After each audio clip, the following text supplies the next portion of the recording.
There's something unique I've noticed about quotes from Alexandria Ocasio-Cortez is when I listen to them in full context, it gets worse. I initially recorded this back in August of 2020, and then I got around to actually doing the speed drawing that's going to be on the screen during the visual version of this, of the cover for this video, because I had that idea. I was like, okay, let me do some more things where I'm actually doing a visual that matches the video. There's, of course, been the American election since then with all the tension and issues that have arisen from that. But I'll come back at the end of the video. There's some more things I'm just going to add at the very end. But getting into it now.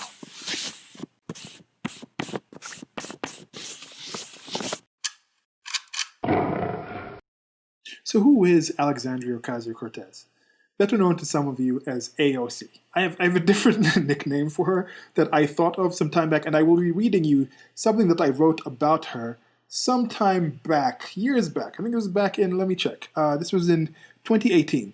And now that it's 2 years later, I think I was right with the things that I wrote there. But before, let me introduce you to who Alexandria Ocasio-Cortez. This is a politician in the United States of America, and this is from her website. Who better to tell you about this individual than herself, than her official website, official government website as a politician? Instead of just listening to the things that I thought about her that I think are correct, and to go with this whole thing, let's get the full context so I don't take things out of context. So this will be a series. You have been warned. There will be more in this series. But let's just get to this. Okay, so biography. Congresswoman Alexandria Ocasio-Cortez is a third-generational Bronxite educator and organizer serving the 14th District of New York in the Bronx and Queens. Ocasio-Cortez grew up experiencing the reality of New York's rising income inequality, inspiring her to organize her community and run for office on a progressive platform, with a campaign that rejects corporate PAC funds. And this is aside, the PAC is political action committees, and there are some rules with the actual raising of money, how much money a politician can take in during their campaign, and then how many political action committees you can have that can raise money on your behalf and then donate money to certain people that they're interested in. So that is part of the process in the United States of America for both Americans and other people that are not aware of it. I shall also, I think I might do a speed drawing of the image that she has here. It's a good image. It might be on the screen right now, or it might not. I'm not quite sure. It'll be somewhere. I'll at least post it up just a bit for you to check out what is on the actual site. But coming back to the reading. Throughout her childhood, Representative Ocasio-Cortez split her time, or is it Ocasio-Cortez, not Ocasio, Ocasio-Cortez split her time between the Bronx and Yorktown.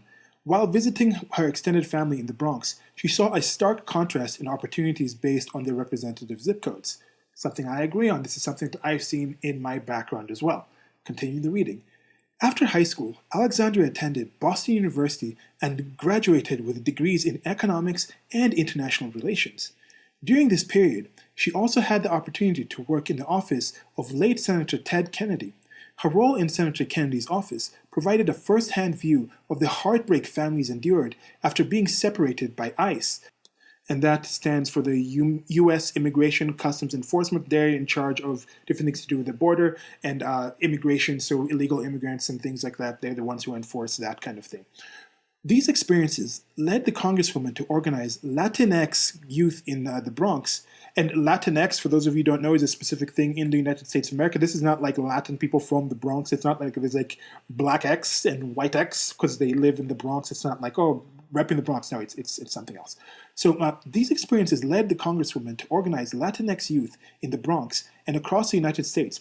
Eventually, she began work as an educational director with the National Hispanic Institute, a role in which she helped Americans, dreamers, and undocumented youth in community leadership and college readiness.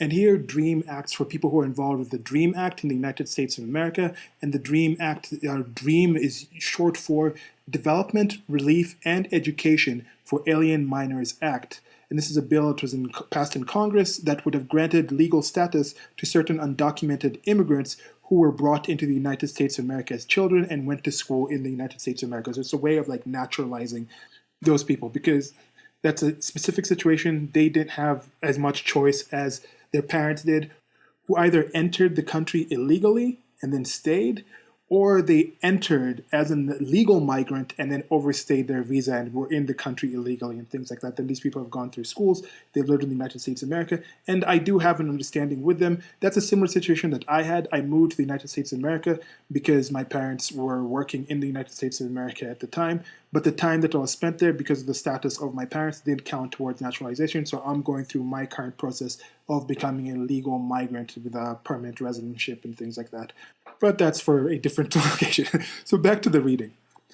Following the financial crisis of 2008, tragedy struck when her father, Sergio Ocasio-Cortez, passed away, forcing her family to sell their Westchester home. Alexandria pulled extra shifts to work as a waitress and bartender to support her family during this time, deepening her commitment to issues impacting working-class people. During the 2016 presidential election, she worked as a volunteer organizer for Bernie Sanders in the South Bronx, expanding her skills in electoral organizing and activism that has taken her across the country and to Standing Rock, South Dakota, to stand with indigenous communities, then back to New York's 14th Congressional District to launch her people-funded grassroots campaign for Congress. Since her swearing in to Congress in January of 2019, Congresswoman Ocasio-Cortez has remained committed to serving working-class people over corporate interests and advocating for social, racial, economic, and environmental justice. So that's it about Alexandria Ocasio-Cortez. And she is a unique character. She's a star. She's an up-and-coming star. You talk to a significant amount of current Democrats, especially the younger ones, the excited ones, who say, yeah, Alexandria Ocasio-Cortez should be the face of the party going forward. And I'm now going to go into reading what I wrote about her before and why I'm supportive of her, or I encourage, why I'm glad she actually maintained her re-election and actually is still in there. I want her to stay for as long as possible. And you'll see some of what I'm talking about in what I wrote about in 2018. But also now she's part of the series because there's other things that she said that I think I'm glad she said that. Now we can look into the actual things. If she hadn't said that, she's a very unique character where she's a very unique human information vector. She's a certain individual that in a very specific way can direct people to get acquired information destruction systems. She attracts certain attention to certain things that I think are very important. If that makes any sense. Let's see if it makes some sense here. So I'm going to go here. This is something that I wrote back in 2018. There was like foosball youth a loco and the WNBA, me on the net. So this is me on the internet and things like this, is writing different things on my blog on Rantathon. With Rantathon right now, recently I've just been reposting videos and things like that. I might look into actually getting to more like scripted things and writing more actual articles. For some time, I'll be writing mostly on the blog. I was blogging long before I was actually making videos. So I'm just going to read you the entire article, just see the flow. And it was the three different things that I was talking about in this article. Alexandria Ocasio-Cortez is going to be one of them. That was the Aloco thing here, because it's like Alexandria, A-L-O-C, like Ocasio, then Cortez, C-O, Aloco, and then loco is also something like, I'm loco, man, insane in the membrane, like Cypress Hill. So it's in Spanish. It's loco, it's like crazy. Are you loco? So I thought that was going to be something. I don't think she's crazy. I mean, she's very exuberant. And she's very expressive with some features. People make fun of her. There's some screen caps or some memes where it's like, wow, she looks really cray. And then there's actually some other times where she's a very attractive person as well. She's full of energy. She seems like she would be actually very interesting to talk to. I think she's genuine. People have certain suspicions about her, and you'll see. I'll get to that. But I think just reading the thing, there'll be a context, kind of just an interesting thing. I also just want to go back down memory lane and see what I was writing back in 2018. Okay, so foosball, youth, a loco, and the WNBA, me on the net. So here are some things of interest I saw on the internet. And then there's a video here from the Rams and Chiefs games, which has moved from Mexico. NFL hates Mexicans. There are several reputable sources showing the state of that field. The NFL had moved in this video due to they were supposed to play a game in Mexico City, but the status of the field was horrendous, and there's a lot of money going to these things, the insurance and things. If a player gets injured, that could cost the team millions and millions of dollars because it reduces the amount of games they win, the amount of fans that come, the chances of playing in like the playoffs and getting more advertising money. There's a lot on the line, so they'd rather just scratch something. Okay, so there are several reputable sources showing the state of that field. I suggest a simple search to see them, and before just defaulting to NFL bad, want all the monies for themselves and they hate Mexicans and fans who already plan to go to this game. Also forget that the NFL Players Association is involved in this. Yeah, the NFL might take some L's as well, having it in LA, because in this situation they moved the game from Mexico City to Los Angeles, where the Los Angeles Rams play. Okay, so the locals may adjust to having the game, but Chiefs fans may not as easily switch to travel and accommodation in Los Angeles. It was likely far cheaper for accommodation in Mexico City than Los Angeles. Vendors, advertisers, and local Mexican fans are also going to take L's, for example. Reducing the chance to appeal to a new audience, reducing the chances of being able to set up a team in London and Mexico, reducing the chance to appeal to a large number of Mexican citizens and other Latin Americans in the USA during a time of dropping viewership. And then there's a picture here of the field, and I think I'll include a picture of the field right now. It's pretty bad. I mean, the condition of the field are just pretty bad. It's like, wow, I can't believe this place has it. So like, no bueno right there. So lulz at the savage jokes about all the Mexicans that can landscape have already been in the USA. So this is put there. Somebody was saying like the reason the field was so garbage is because everybody who actually can landscape has already moved to the United States of America. And this is something that I was noticing when I was a kid in the suburbs of Washington, D.C., and it was like, okay, people were already talking about immigration at that time. And you can see also Alexandria Ocasio-Cortez was back in it seems right now, some people might think this whole situation, illegal immigration, just became an issue under Trump. No, you don't understand it if you think that. He may have focused on it. The reason it was so advantageous to Trump is because it had been a significant issue for such a long time. As you can see, Alexandria Ocasio-Cortez was dealing with it when she was helping out with a politician way back, or decades ago, before her actual career as a politician. I also was aware of this just being in the suburbs of DC, looking around, like people are complaining about immigration, but then the many people I know in this neighborhood have people who I'm suspecting might be illegal, might have dubious legality in their actual status, who are mowing people's lawns, taking care of their homes and things like this, raising their kids as nannies. So it's like these people are not going to be in the same way as interested in voting for certain laws and regulations because they benefit in a way from those kind of migrants coming into the country. And that has actually played out to be true. Okay, so here, this is just something that now is a bigger issue. TikTok is a video platform for the youth. I saw some article proposing that 24-year-olds be considered teenagers. I thought, is that really off? Sure, they may need to change the term from teen to, or maybe change the 20s to 23 teen, 2014, 25 teen. Did you think I was going to say 2015? Nay, this is some new level stuff. We are adjusting the 20s, not repeating the teens. Did you not notice that I said 23 teen? It's 2018 this year. And after next year, the numbers will be relegated to the past. So any actual usage of things like 2019, 2018, 2017, and so we'll not have, we'll reduce the cross-purpose confusions of it, if you can say, like now I'm actually 2018. So I've mentioned that there are people alive today that will likely live to see their 300th birthday. I believe some age distinctions, like being a baby or an infant, do have some very solid biological developmental parameters. Ability to speak or walk, for example, are things gained during infancy. However, teen to me is more about social functioning. Biologically, most members of our sexually dimorphic species can reproduce by mid-teens. This is when you're talking about just strict counting numbers of years. Barring some sort of genetic issue that would likely see them infertile for life. Think of the social expectations teens had in previous eras. In fact, just look at different cultures around the world and see what the kids do in those different cultures and countries. Then look at the people you see protesting in the streets, speaking of triggers online, and making demands of what others must do on account of their fields. Then ask yourself, does this make more sense if they are still teens and not yet adults? That behavior of theirs, I think it would. When the average human length begins to extend, so will the terms like adulthood. I'm talking about length of the lives. Length was not the accurate term here. I think longevity would have been a better term there.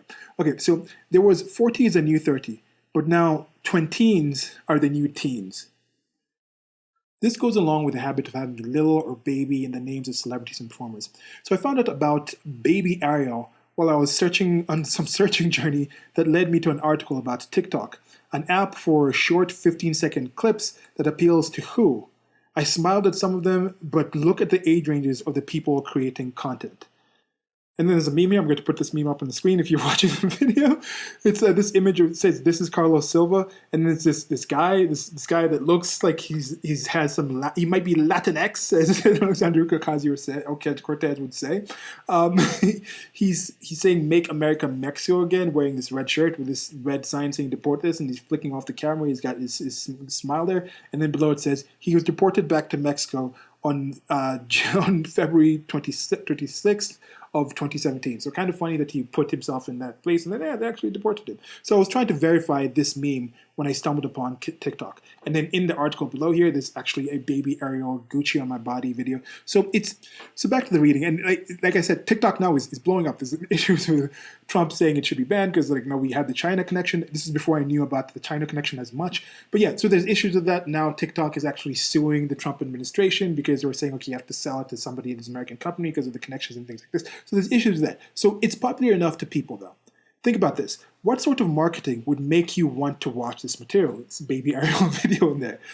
But then you have people in the WNBA talking about marketing. Now, ladies, peeps just don't want to watch the WNBA. Should not digress though. Here is someone with some TikTok fame in that very elevator. So Catchy Enough was a song. And it says another big musser is vlogger, singer, model baby Ariel.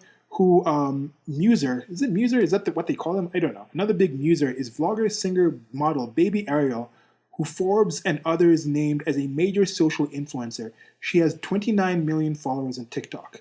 So this is from 25 Facts to Know About TikTok from Heavy.com. To 29 million followers. So there's a lot of people right now who are pissed. I've seen people come on and be like, I was actually making money off TikTok and now I'm not going to vote for Trump because he did this. So people vote for such odd reasons. So when you see someone like Ocasio-Cortez, and we're going to get into that soon, who's in there, and people say, oh, well, she was voted in, she must be popular. I'm like, no, there's different reasons for people to support somebody. I have certain support for her being in there, and I completely understand why some people would vote for her, but they probably don't have support for her in the same way that I have support for her, which we're going to get to right here. Thank you for keeping listening. Almost done with this one.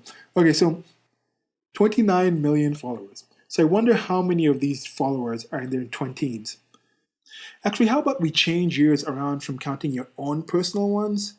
And maybe it works best for people who are just of this century. So if you were born in 2018, your age will always be 18. 2019, forever 19. 2020 shall be 20 and so on. So let them do the math. So if you meet somebody, for example, I was born in 1983, and people will just be able to kind of tell. Even if I just said 83, they would understand I'm not meaning 2083, like I'm not from the future. So if I meet somebody, I'm like, oh, I'm 83, they would understand, oh yeah, we're talking about 19 instead of 20, so you don't necessarily even have to put the 19 on it or mention the 20. I think that could be a thing to do. How old are you? You just say year. Oh, I'm 2000. I'm 01. I'm 02. Oh, I'm 12. So that's just how it is. I think that could be something that could work. What do you think? I know if I write a story, some kind of universe, I have different stories and stuff, I will do one where people use that. Okay, so now we're getting into the main beef, getting back to the start of this whole thing. My support of Alexandria Ocasio-Cortez and why I enjoy her being out there in the political sphere. So Alexandria Ocasio-Cortez is my spirit Congress member. Check it. So there's a video here from Rebel HQ. You can check out the video.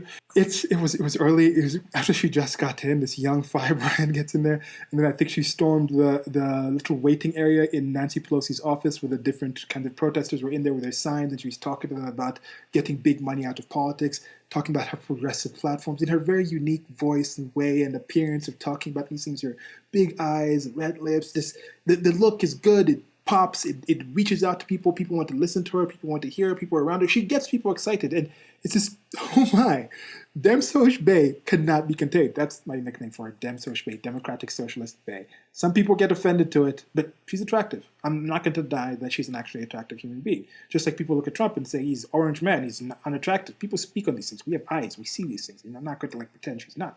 You don't pretend that's not part of her selling point. It is. Appearance is part of the selling point. Just like some people dislike Trump in part due to his appearance. Okay, so this is so good. Imagine how long this will go on for. She's already leading the hashtag Green New Deal protesters in Nancy Pelosi's office. Can the Dems make her Speaker of the House of Representatives? Please tell me you can't impeach Congress members, the laws. So here, and that is another thing, I will have a separate one, another part of this series where I'll actually read the Green New Deal, because that's one of the things where you hear her quote something and then you're like, wow, did she really mean that? And then you actually go and read the actual thing like, wow, she actually meant that and more. So back to the reading. I've been convinced that she is a good thing from a few weeks after winning the Democratic Party nomination. I've mentioned it in passing in some of my video rants, but it bears repeating, so here we go. She is very visible proof that congressfolk aren't some sort of elite intellects. The argument that politicians are in their positions because they know more about general knowledge, rather than it being something about just human nature and some luck, is settled by her winning, especially how she won. She defeated an incumbent Democrat who I think was second in the House of Representatives, to Speaker Nancy Pelosi, and she took him out, took that person right out. Okay, so next part. She doesn't hide her socialist ideology. She lays it out plainly for all to see. She's an example that people can vote in such inanity. And sometimes that ability to vote people in is enough to sway a whole country into socialist death. See Venezuela eventually. Like, you can actually vote in democratic socialism, and it's still socialism, and it's still going to lead to communism, it's still going to lead to destruction. But due to the system, the United States of America, the country can withstand this sort of miasma. Embrace your electoral college system, Americans. Be glad for separation of powers and increase of the decentralization of state functions. Let Aloco's effect be as limited to the people that support Aloco as possible. America is literally so successful that people can treat politics as the most glib grade school level popularity contest based on happenstances of birth, fields, and pretty words and still not end up in destitution. You privileged bastards. So next is she exposes media bias from how they'll treat her as their darling. Check the line of questioning in the interview that's in this video above. And this isn't uncommon. She has recently shared clips, specifically from an interview by George Ramos for Univision, of things that made me think, how on earth did the producers of the show actually let this out? Then how did she see it and think that it was shareable? But then I remind myself, silly Silas, she's a female and Latina. It's identity politics, not intellectual integrity politics. Slogans over semantics. Back to the interview. Aloco not only states plainly that in 12 years there'll be catastrophic issues due to climate changes, the interviewer just takes her at her word instead of asking some sort of examples of said catastrophe. Gives the leading questions about Republicans having too much fossil fuel money. Oil is essentially fossilized solar energy, but they don't really care about reality here. Your facts have no power here. So, Aloco did handle that question well. I still think there's a good chance that she is misguided. For sure, I have never doubted that she means well, as much as I have no doubt that collectivist ideologies are utter cancer to human flourishing.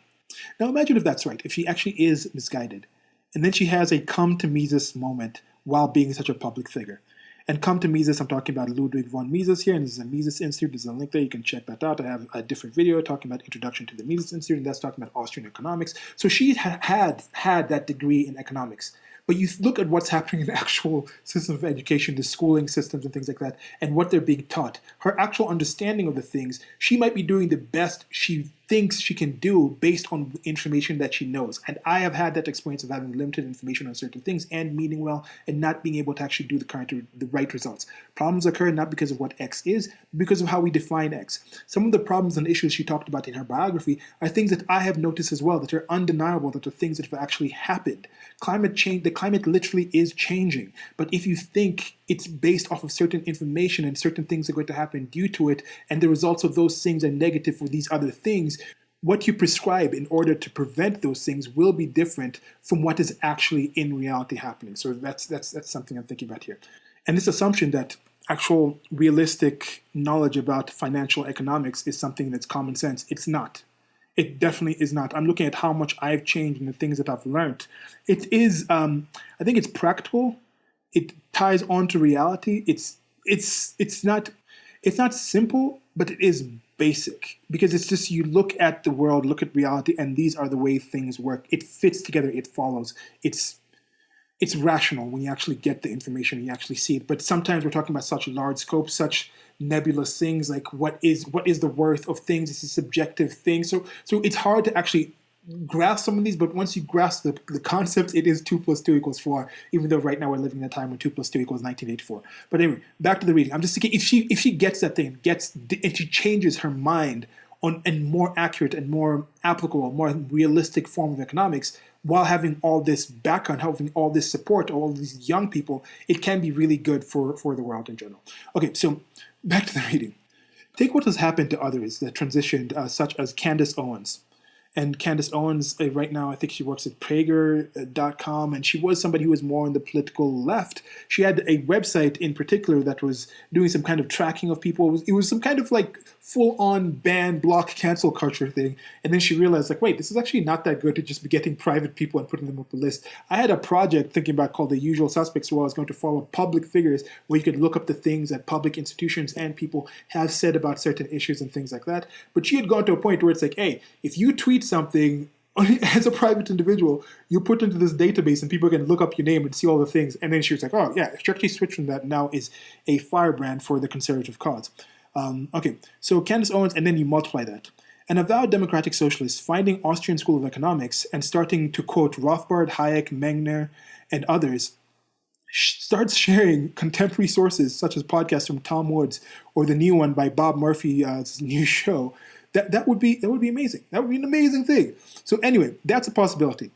It's a distant possibility. And then now that we're 2 years down, I mean, it's 2 years. She could grow. She's very young. It took me a long time to get certain of this information. She could still change. So I'm hoping she keeps staying in. So anyway, it's a possibility. It's a distant possibility, but it could still happen. And if not, there's still her incredibility and exposure of the intellectually corrupt and bereft nature of some politics and the system of voting for representatives. But if not, then there's this picture here.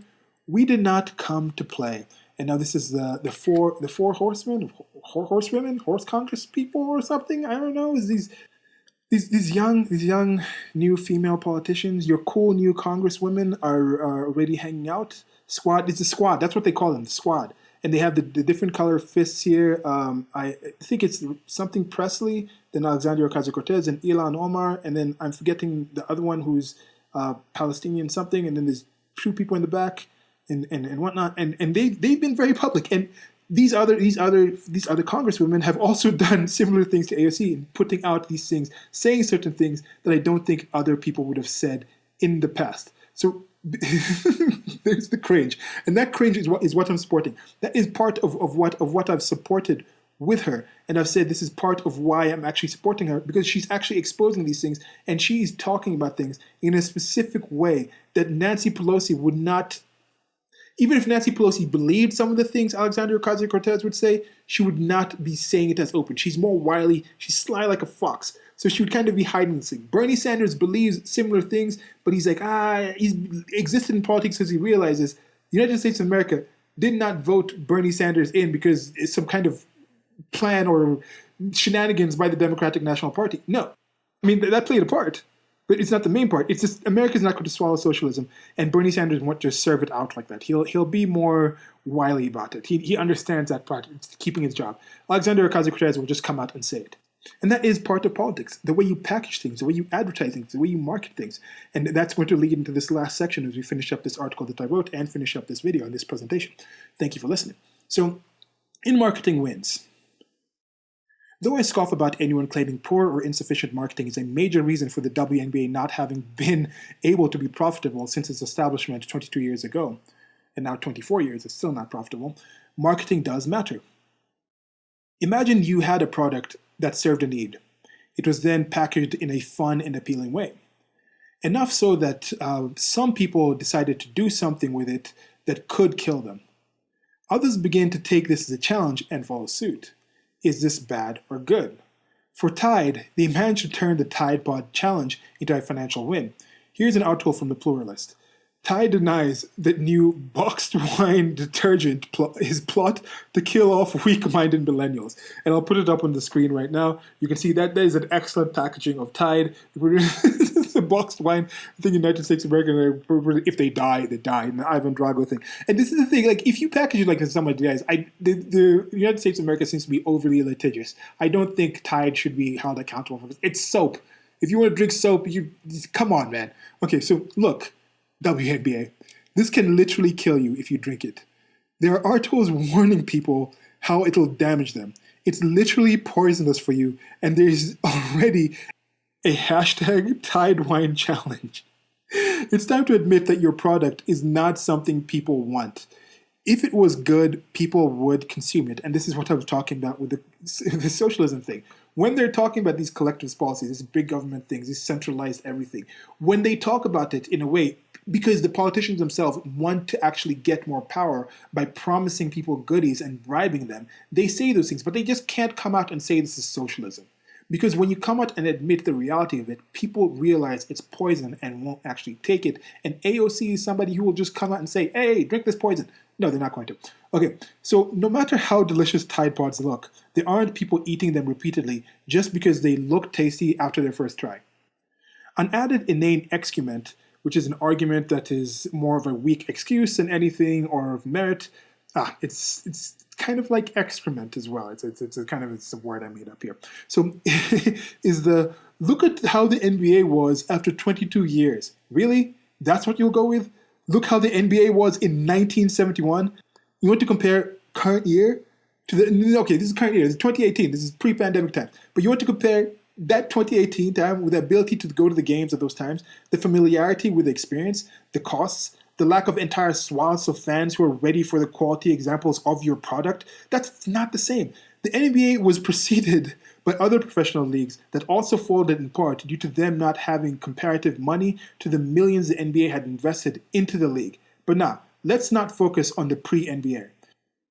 Beyond the money, there's also the business relationships and goodwill that the NBA has with arenas, vendors, advertisers that can give the WNBA some inroads and deals.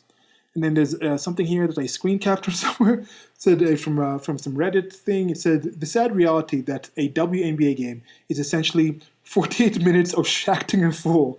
It's actually 40 minutes because they don't play the full 48 that the NBA does.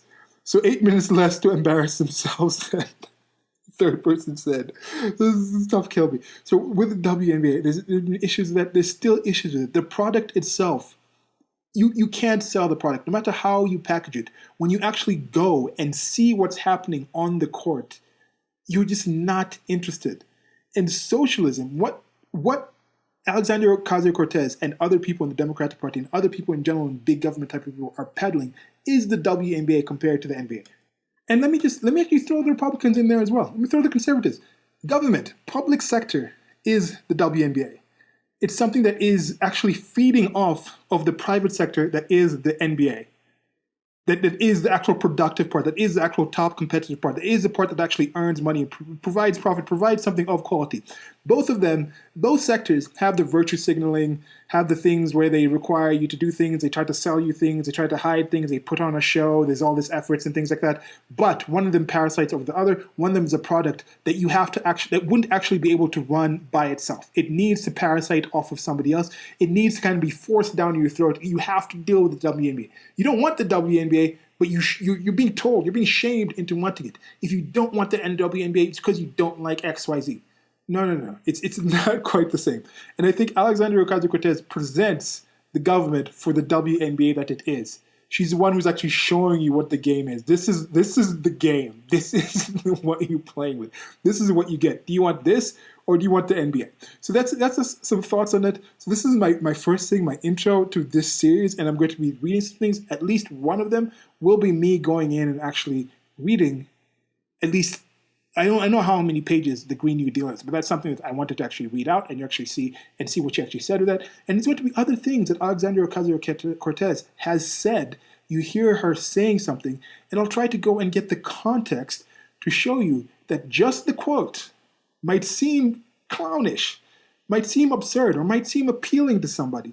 But then when you go into the actual context, what are your thoughts about the thing? So that's what this series is going to be. Thank you for listening. I appreciate you taking your time to listen to this. Like, share, subscribe, hit the notification bell Soon I will be telling you about a central site, a central location where you'll be able to come in and get the different things and projects that I'm doing.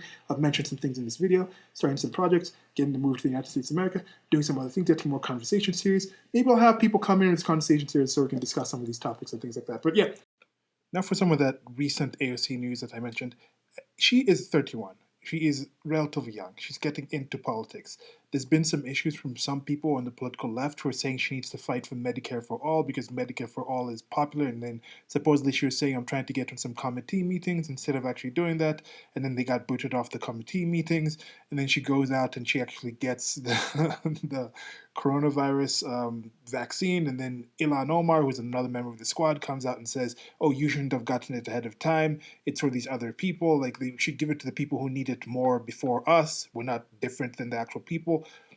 Then there's also been a recent stimulus bill coming out with $600 in checks actually going to the people, yet there's other monies going to these other places. Like one of the things, there was some kind of genderism studies thing in Iran or Pakistan or something the money was going to. And people are wondering what's going on with these things. And AOC was one of those people who said, they're giving us this bill. They give us this 5,000-page bill with a couple of hours left and we have to sign it. We can't actually read it. And people are agreeing with them. People are like, I can't believe I'm agreeing with AOC. Then other people are looking at the other side and saying, oh, look, they're fighting. They're falling apart. But I don't know what's quite the case. She's a politician. She's going to be learning different things about politics. She's looking out for herself. She might learn and change different things. Medicare for all isn't as popular as you think, because you might just think, oh, Medicare for all. But when you actually break down the details and you ask people about their support for the things that take Medicare for all, the people actually supporting it drop. So when people talk about her taking the vaccine ahead of time or too early, or she should give it to somebody else, first of all, there's millions of things. It's not like, oh, if AOC doesn't take her 2 shots or her 1 shot now and 1 later, like there's going to be some old man somewhere who dies immediately of it. That's not how that works. But part of the reason why they had, I think it was a African American, black, or Negro looking nurse giving the first shot to some other African American. I think she might have been African American in the actual sense, not black, because she came out in an interview. I think she's of recent Nigerian descent and she had a bit of an accent. And that was the first person I think it might have been the first person in the United States of America to get the shot. Because they're saying, oh, look, a black woman did it. When Fauci's like, look, it was developed by a black woman, was part of the developing. So all my brothers and sisters should go out there. I went out and gave Santa Claus. That kind of pandering is being done because they have to message this to people that you can take this. So by AOC taking it, that might message to a lot more people than her not taking it and having that 1 or 2 actual vaccines of her being taken out to people who might decide to not take it when you take it out to them. When people look at something like the bills, oh, we're agreeing with AOC, then why did she sign it if she thought she hadn't actually read it?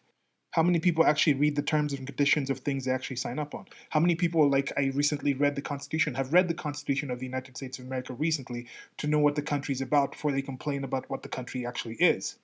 When I look at some of these things, they talk about why does the Kennedy Center need all this money? Why does all these things? Well, in the general context, people think those are our things. That's part of our American culture. Those are our institutions. And some of the bigger companies that get money, there is a whole argument that if these companies get the money, then they still keep people in employment. So once you have the lockdowns over, then there's still going to be people. And this is not just on everything. It's just trying to give my thoughts that there's other ways to look at some of these things. Because there are some things like streaming certain things in certain ways is going to be considered a felony. It's some absurdities in there. But this whole argumentation that, oh, the money should go to people. So what if they instead had given the people $2,000 a piece? And then not given the actual companies. Then the company you're working for, these other institutions that are part of the country, they shut down. So once things open back up, you don't really have a job to go to anyway. That doesn't really help things. It's just the government needs to get out of this. In my opinion, I think it's time to open things back up instead of having this whole shutdowns. But that is part of what the system is. What are people expecting out of the system? What are people expecting out of this individual? But Alexandria Ocasio-Cortez is a human being. That human being is in the context of being a member of Congress in one of the most powerful, biggest, highest spending organizations to ever exist in history of humanity. Then I find it interesting having people agreeing with AOC or complaining about this whole situation with the Congress people voting on laws without actually understanding what's in the laws, that they themselves have this universal suffrage support where they vote for things where they personally don't understand what the politicians are about, how they're going to do these things, what was Joe Biden actually going to do. Like, why are people surprised about Biden putting in all these Obama people and just like, okay, we're going to put this most diverse people. They don't really care what the people who've actually been put in those positions have achieved, but if they just look a certain way, they're okay with that. So there's a lot of this hypocrisy and this just mixed up thinking that I'm seeing, this lack of understanding of things. I encourage more understanding, and I think this is where I'm going to sign off with this one, with Alexandria Ocasio-Cortez. Put her in context, but normally when you actually look at the context, it's worse. So that's it for me. I hope you enjoyed this. Thank you for listening. There's merchandise on the screen. We're going to be doing more of these speed drawing things, trying to get the actual covers. I've been doing that for a few last ones. I'm thinking some of the covers might be good enough to actually put on merchandise, and I'll let you know for that. But there should be links wherever you're listening to this, where you can get other merchandise of other things, some videos, some just random things that I draw, some other related to other projects that I'm doing. You can help support the channel that way. Like, share, subscribe. Till next time. Also, leave your favorite AOC quotes or things about AOC that you might have heard, and then like, okay, you actually check in context. Like, okay, that's worse. Let me know if you have some examples of that or with other people. Goodbye.